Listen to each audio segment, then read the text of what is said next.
Lighters, lighters, la la la la la la la la la la. Lighters up in the air. On the beats. Me run things properly, not improperly. Normally, I want to pin up for Mali. Jakataura kuti zvinhu zvangu dzinge zvichimhanywa ende to the universe nenda globally. Ndataura kuti bvunzai shepikali aiwa inini ndiri transitali. Handaitaura kuti remiskene kumali kana muchida kuona panorohwa magitare aiwa tichaita mari sezvo tichitya Mwari tokusangandopinda internationally kubva ndichiri mupuraimari semurasa aitosunga aitari akomana ityai Mwari nani achada kunditorera mufaro wangu apa vandiona ndiri aire vandiona nhasi ndine smaile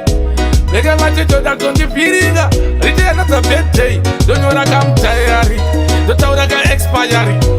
dete inini handina best before ndikachinova anytime kapawo zvinhu zvangu nini hazvimbofambe zviri slow kana uchindiziva before usati watanga kuda kuroka top ndopazoziva kuti ndotopirapo inini ndotoshanda kuita kunge ndiri mirako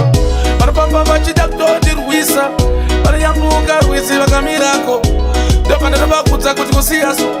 madingadondizika unge inaso haiwa zvinhu hazvimbofambeso pambacho hazvingazoperepo kana zvinge zvisina kutangapo jehovha vanotaura nemaparapo haiwa anytime get in a trouble ndokama ndichidzoka ndichiteze tambo nini ndadzidzoza dziri tabo aiwa ndagara pamusoro peumambo tarisangwa ndabva mufambo hameno vamwe vanotaura nyambo taisangana navo kuroya urambo samuel tabuda kamusako takataura kuti onai vanezvana pako aiwa isusu tisigave tambo tamburika paairport paor tambo kwete zviye zviyaka zveflambo wada kutyisa vanhu kane mbambo magara pamusoro peumambo aiwa nambuya mulambo vataura kuti ngano vapanotaura vamwe vose zefunde ndopandatitaiyango pemute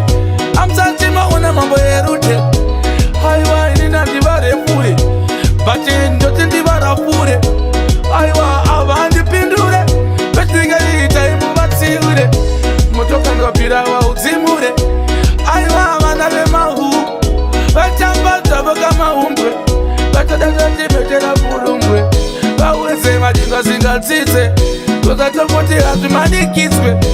usaziva kufa aiwa iwedziva gara wangoziva kuti andabva kwamandiva ndina wandochiva pana anoziva zvinhu zvandisingazive aiwa inini ndinakatanga kurasa kupisa pandiri yavefiye inini ndikati jehova ndiye chete iye jehova ndiye